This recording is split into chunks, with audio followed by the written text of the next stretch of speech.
Well, hey y'all, welcome back to the house on Avery Road. The garden is coming in, the freezer is piling up, so we've got to make some freezer space. So I said, let's can some meat. So we buy meat when it's on sale. So we've got pork tenderloins out there, we've got chickens out there. So tonight we're going to be canning some meat, and we're going to get started with this pork tenderloin. And I'm doing a hot pack method. You can raw pack it as well, but I'll show you what I do when I can meat. I like to par cook the meat, pack it in jars, put seasonings in it and broth, and then when you go to take it off the shelf, you've got a wonderful product that you can use. And like you can, the pork tenderloin, you can use this in like pulled pork sandwiches, pork tacos, the list goes on and on. You can really use this meat in any way. So what I'm going to show you is right here in this pot, I've got some boiling water, and this is what I'm going to pre-cook the pork in. I've got to season that water just a little bit with some salt, and I'll show you what this does. Let's just throw some salt in it. I'll show you what this does, and you'll see, because it's going to pull out some imperfections in our pork. But right now what I'm going to do is I'm going to take this pork and I'm going to cut it in about inch slices, just like this. Now, y'all, a lot of people will take this fat off. I can't be bothered about that. Cannot be bothered. A little bit of fat floating on top ain't going to hurt my feelings. Not a bit in the world. So I'm going to show you. I'll finish cutting this. But I love having canned meat shelf stable because our freezer is absolutely packed. I mean, we can't even put a box pizza in it right now. So I'm gonna pop this over here and I'll show you what I'm gonna do. I'm gonna cut these in chunks, just like that. Now, they'll shrink up and you'll see them when they shrink up. But what I'm going to do right now is I'm going to go ahead and finish cutting this pork up. Then we're going to par cook it in the water. And right there I've got the pressure canner warming up. I've got my clean jars in it so they can get sanitized. And yeah, y'all, come on. Let's can some pork. Okay, now I had also a big package of family-sized chicken breast, skin on, bone in. So what I did is I took the skin off and I took all the meat off these bones, and I'm going to can this chicken at the same time I'm canning the pork because they both go for the same amount of time. Now we're canning in pints tonight, and like I say, I got the jars in the canner. So right now what I'm fixing to do separately is I'm going to par cook the pork and I'm going to par cook the chicken, and once it gets par cooked, we can go ahead and put it in the jars. So let me show you what I'm going to be doing. I've got this hot boiling water here, and I'm going to turn this back up to a boil. It's just kind of simmering there now. And I'm going to put this pork in, and the pork's going to go for 2 to 3 minutes in this water. I'm going to do it, let's do it in batches. So that's the first batch right there. Let me give me something to stir with. Set me a timer. I'm gonna go 2 minutes, 30 seconds. Right there. Now the reason you don't wanna cook this pork all the way through is because all the juices will cook out of it and it'll be dry. But par cooking it like this, we'll get off a lot of the imperfections in the pork, and you'll see that when it comes up here in a minute. Y'all, my stove. Can we talk about my stove for a minute? This pressure canner, I used to pressure can on this front burner, but the pressure canner is so heavy that it blew out this eye. I need a new stove so bad. So now I have to pressure can back there on that eye, and I don't know what I'm gonna do when that eye goes out. So this is all I'm going to be doing, and once I get this done, I'll show y'all what this water looks like. So 2 minutes, 30 seconds, then I'm going to take this pork out, put this other pork in, and I'm going to put this pork back here. I've got 2 plates back here. I've got one for chicken, one for pork. So I'll show you what this is what I'm gonna be doing with all the meat. So we'll get this done and we'll come back. We're gonna have a broth. And I use the Better Than Bouillon chicken broth. I mean, I think they've got pork broth too that you could use, but I've got the chicken on hand and it ain't gonna hurt nothing. So I've made the broth and now we're fixing to get ready to fill these jars. All right, I got my poker, got my jars, they're hot. Chicken is hot. And yes, I did wash my hands, y'all. So let's start packing jars. Don't know how many jars we're gonna get, but we will soon find out, won't we? Pack them down.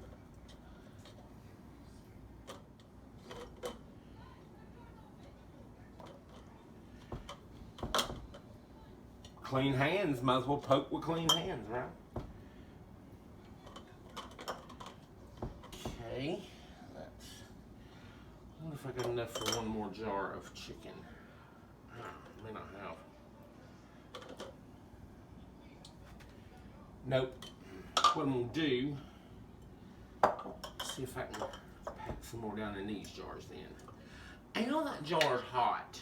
I don't need that wide mouth thingy.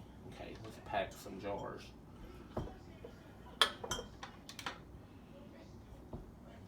And y'all see I'm using quarts. Because most of the time it's just me and Wayne, and quarts will do fine. Okay. Pints? Pints. I say quarts? I can't talk, y'all. Okay, there's 2 pints of chicken, and because all this works the exact same way. Because I'm going by the National Center for Home Food Preservation website. And no matter what kind of meat you're doing, it all works out the same way. So let's pack our pork.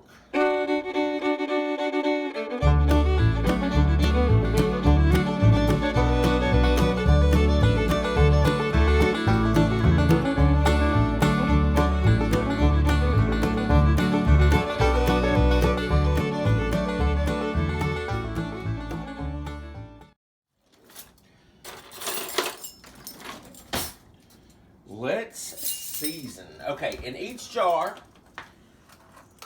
I'm gonna put a ½ teaspoon of garlic powder, ½ teaspoon of onion powder, ½ teaspoon of salt,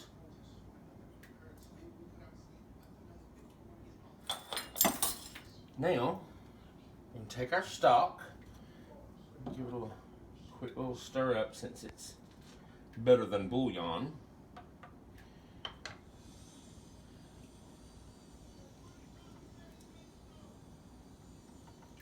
Now,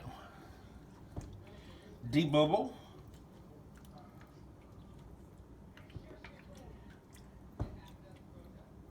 Now, if y'all notice in here, the liquid is not all the way up to that inch headspace. That's because it's going to the meat's going to release liquid. So what I'm about to do now, I made too much stock. That's okay, I'll put it in the refrigerator and we'll use it. What I'm gonna do now is get some vinegar and I'm gonna wipe these rims with vinegar. Now, when I'm canning and I'm not doing meat, I'll wipe the rims with like hot water. But since I'm doing meat, I'm gonna wipe them down with vinegar, make sure they're really good and clean. We're gonna put the lids and the bands on. So let me get some vinegar. All right, now I've got my vinegar. I'm gonna wipe these lids down, make sure they're good and clean. Now y'all, I've had so many comments of people saying that they're afraid to can, they're scared to can. Y'all, please don't be. Jump in with both feet. You'll be amazed and you'll feel so good once you learn how to do this and are doing it. It's absolutely, and I think I said this on my last video, it's so addictive. Okay, so that's done. What did I do with my, here they are. Right here. All right. Lids and the rings, finger tight, into the canner.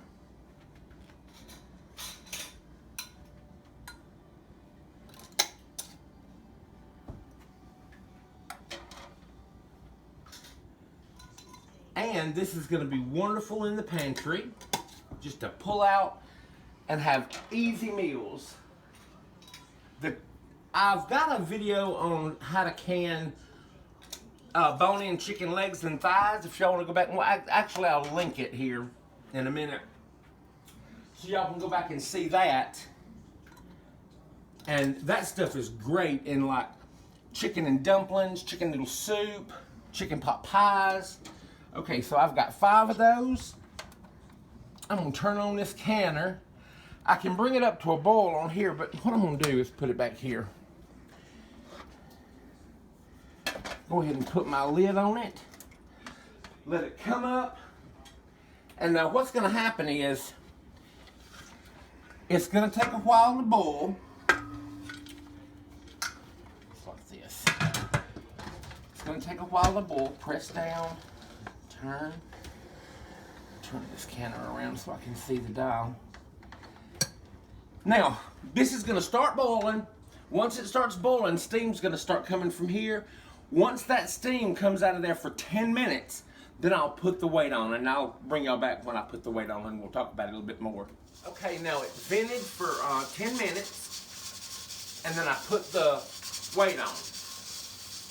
Once I put the weight on, it came up to temperature. Now, I'm above 1,000 feet, so I have to can at 15 pounds of pressure. So this is at 15 pounds of pressure, but I want y'all to come look at this real quick. If you have got a gauge like this, see this gauge right here is reading almost 20 pounds of pressure. This gauge is wrong. So I really don't go by my gauge. I go by this weight, because this weight is a 15-pound weight. It will jiggle when the pressure is at 15 pounds. This can be wrong. That can't. So what I did is I turned my heat down, and I've got just a good slow rock right there. And now I've set a timer for 75 minutes, because that's how long pints have to process, for 75 minutes, meat-wise. So this is going to sit here for 75 minutes. Once the 75 minutes is done, I'm going to cut off the heat and let it sit here and cool down naturally until the pressure is totally gone. And once the pressure's gone, I can take the gauge off. But I'll show you all that when that happens. But this is just gonna sit here and work for 75 minutes. All right, so the timer went off. I turned it off. I let it sit, and now it's completely off pressure. So I'm gonna take off this. I'm still gonna let this sit here for 10 minutes.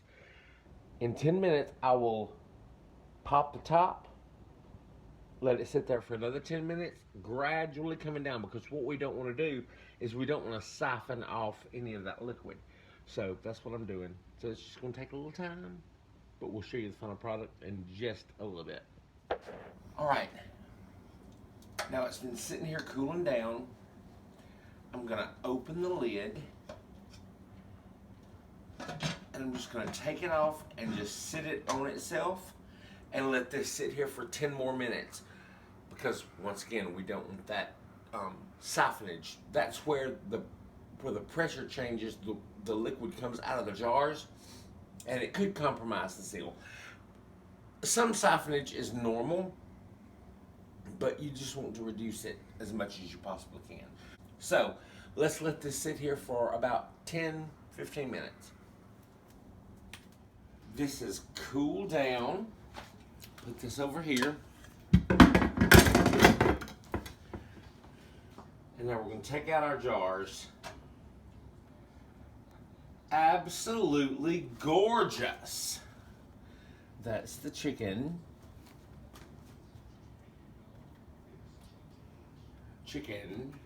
And I want you to look, because we only filled the jars to about here. The chicken released some liquid. It's all totally covered now. Gorgeous. Same with the pork. All right.